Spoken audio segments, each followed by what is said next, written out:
Far in the east, there lies an almost limitless, almost boundless, nearly infinite stretch of land. People call it the Wild Fields, the vast grassy steppe that runs all the way from Ukraine to Mongolia. The Wild Fields were home to numerous free-spirited and fierce nomadic people.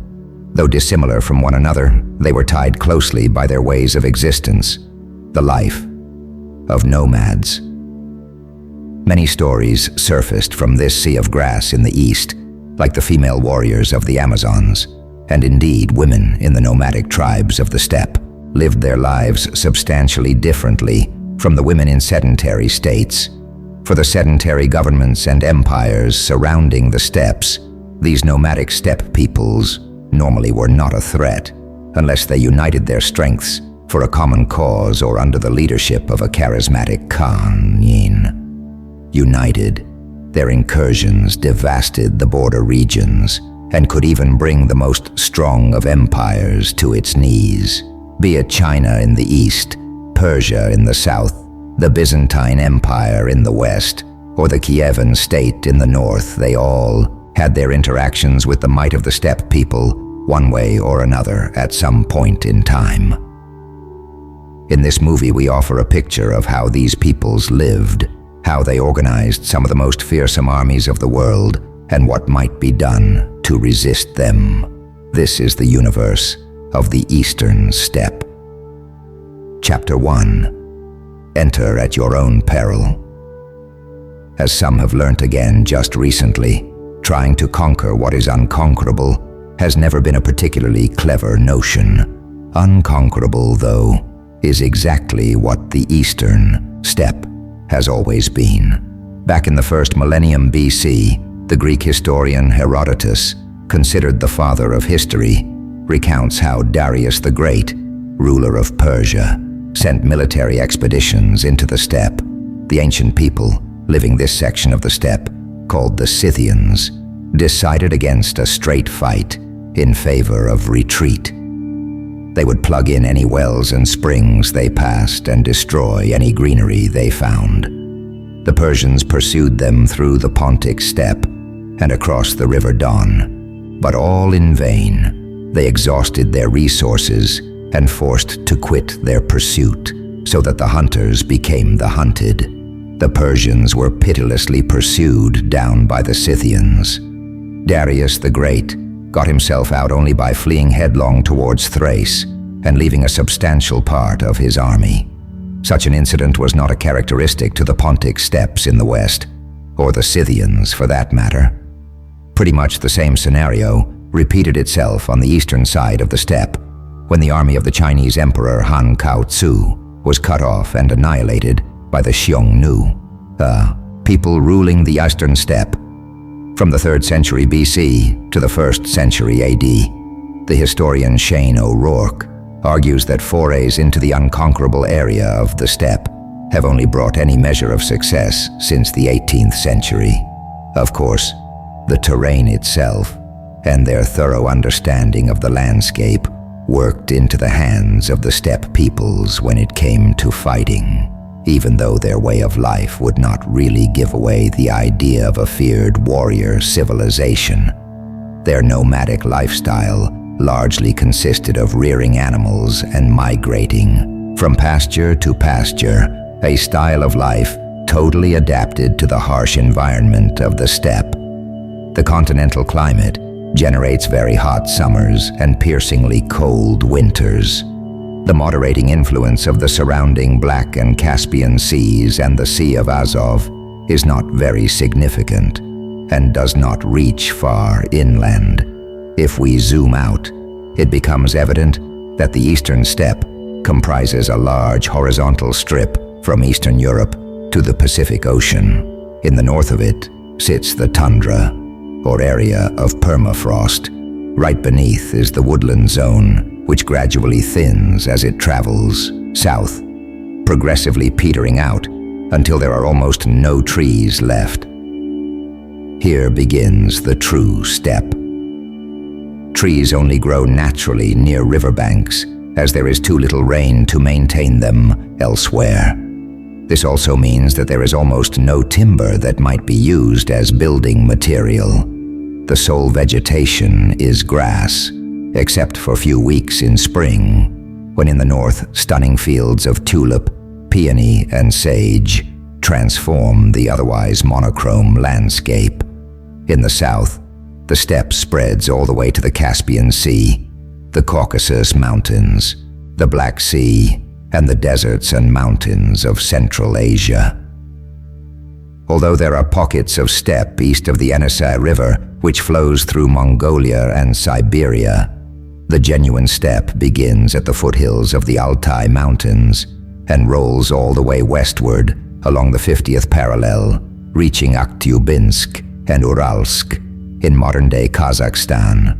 From here it runs southwards into the Caucasus before turning northwestwards through the Volga, Don and Dnieper rivers.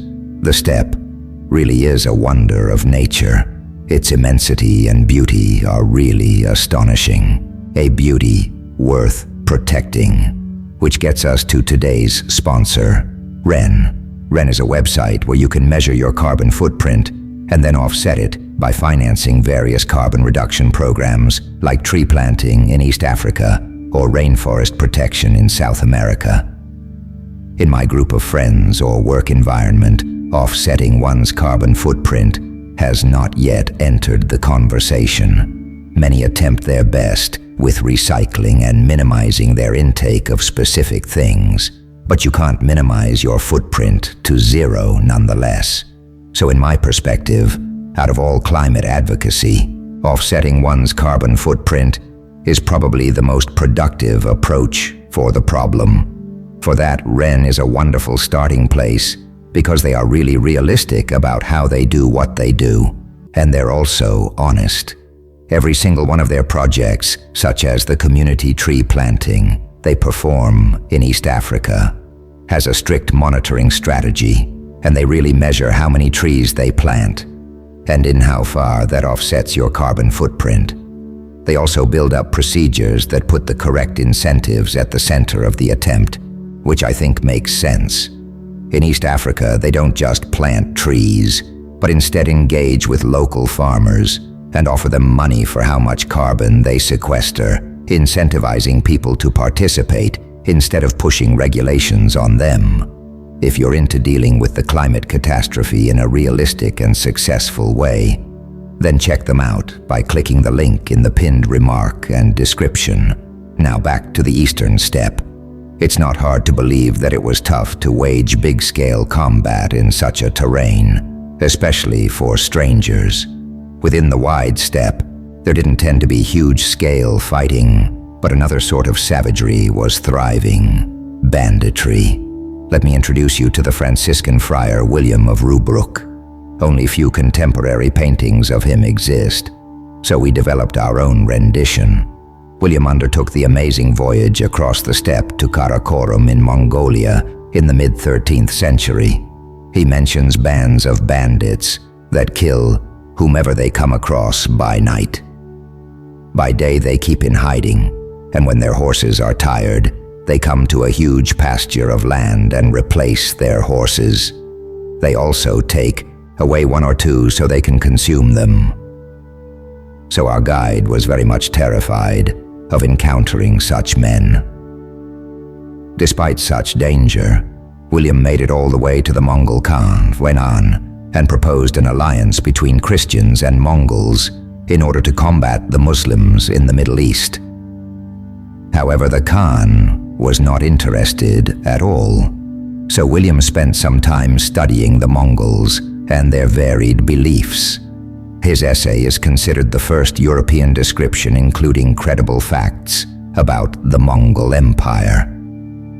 Chapter 2. Amazons? The structures of every particular civilization are typically an answer to the challenges that life throws at it. In the steppe, women usually played a different societal role compared to their counterparts in sedentary empires. In the steppe, the frequent hazards of banditry, battle, and abduction trained women to fight.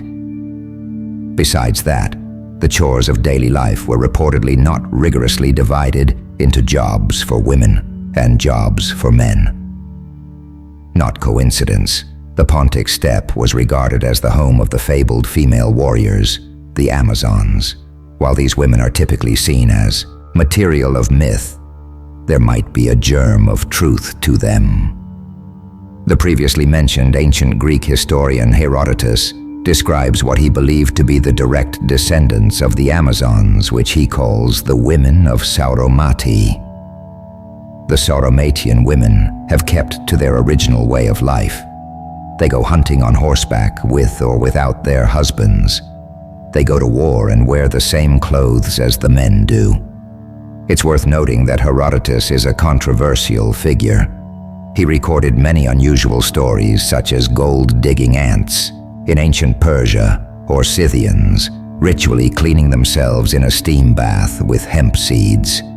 While there are skeptics who do not trust him at all, recent studies support some of his claims. For example, he stated that the Egyptians had a certain style of ship that was regarded to be technologically impossible to build at the time. But archaeologists have found ships that precisely fit Herodotus's narrative. While there is little further evidence to substantiate Herodotus's allegation, another 13th century Franciscan friar, John of Plano Carpini, wrote a description of a Mongol woman which bears eerie resemblance to Herodotus's account. Young girls and women ride and gallop on horseback with agility like the men. We even observed them with bows and arrows. Both the men and the ladies are able to tolerate long durations of cycling. They have very short stirrups. They look after their horses very well. Indeed, they take the best care of all their assets. Their women manufacture everything: leather clothing, tunica, shoes, leggings, and everything made of leather.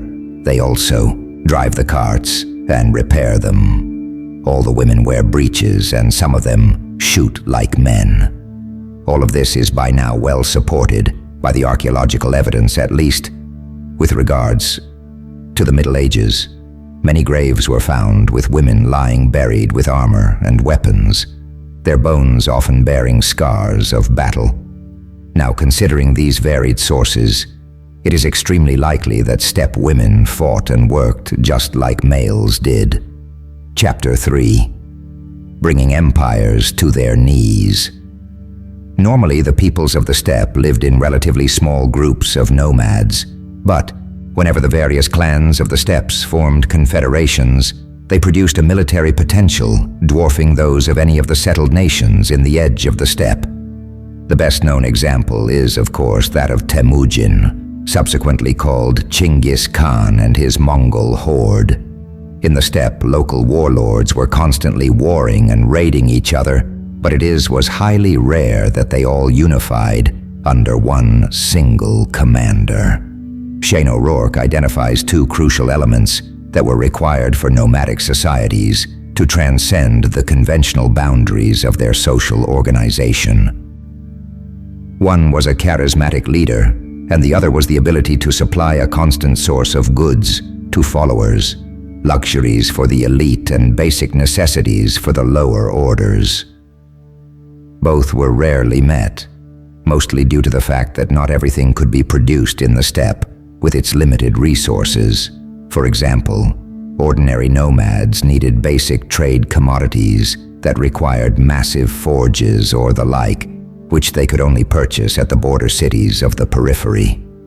For the elites, the settled realms gave luxuries which they could give with their family as symbol of their rank and leadership. There was one status symbol these aristocracy particularly desired: foreign princesses. A Chinese or Byzantine princess offered immense status to a nomadic chieftain, which in turn may be used to urge additional people to join his armies. The settled states around the steppe regularly sold off their princess to pacify the nomadic states. Around 200 BC, for example, a Chinese princess was offered to the Xiongnu. Attila the Hun partly went to war with Rome in 450 AD, because they had failed to give Augusta Honoria, the sister of the Emperor Valentinian III, as his wife. The Byzantine emperors and the Khazar kings sometimes exchanged royal brides. Justinian II, for example, married his sister to a Khazar monarch. At the end of the 7th century, Leo III, known as the Isaurian, married his son to a Khagan princess. Besides prestige symbols, the nomadic states required all sorts of products to support themselves. One option to gain them was by military force, but this was costly and typically simply a short-term solution. A more sustainable strategy than plundering was to just scare individuals. Raids by nomadic confederations were horrific and might damage entire regions for years to come. This was something the Romans, Chinese, and Byzantines knew all too well. So what does a good empire do when they're under threat? Of course, they pay the invader to convince them not to plunder and pillage the area. Just this so, nomadic nations could create a regular supply of goods, frequently referred to as tributes, from the surrounding empires, which, of course, profoundly disliked the nomadic extortion racket. The Byzantine Emperor Constantine Porphyrogenitus advised his son, "Know therefore that all the tribes of the north have, as it were, implanted in them by nature a ravening greed of money, never satiated, and so they demand everything and hanker after everything, and have desires that know no limit or circumspection, but are always eager for more, and desirous to acquire great profits in exchange for small service." For the empires around the steppe, interacting with nomadic confederations was usually very costly, not only because they had to pay tributes to keep the steppe peoples from raiding their land, but more so since it broke their fundamental worldview and self-perception.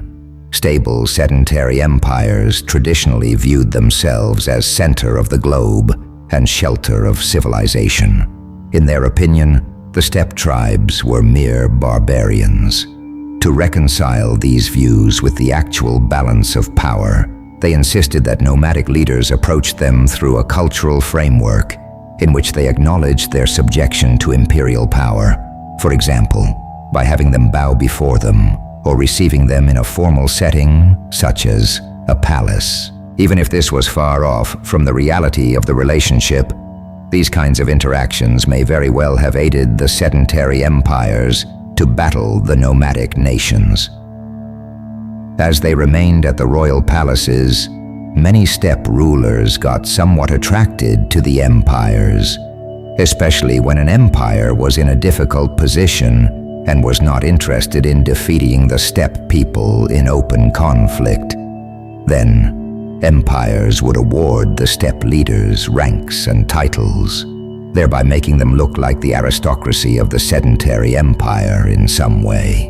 Once the steppe peoples accepted these conditions, the empires could disguise the tributary payments as generous gifts. This had wide-ranging implications because many steppe chiefs had more and more interaction with the elites of the empires and progressively absorbed the culture and lifestyle of the empire. They got Byzantinized or Sinicized. One may say the luxuries of a Chinese imperial court were considerably superior to even the most magnificent nomadic yurt. But this came at a huge cost, far removed from the foundation of their strength, the clans and kinship, relations of the steppe peoples and tribes. These leaders gradually weakened the base of their control. The most comprehensive and best known of such a cycle of conquest and collapse were the Mongols. While Chinggis Khan stayed in the steppe and was as powerful as ever, his sons got closer and closer to the Chinese court, which ultimately contributed to factionalism and weakening of their influence.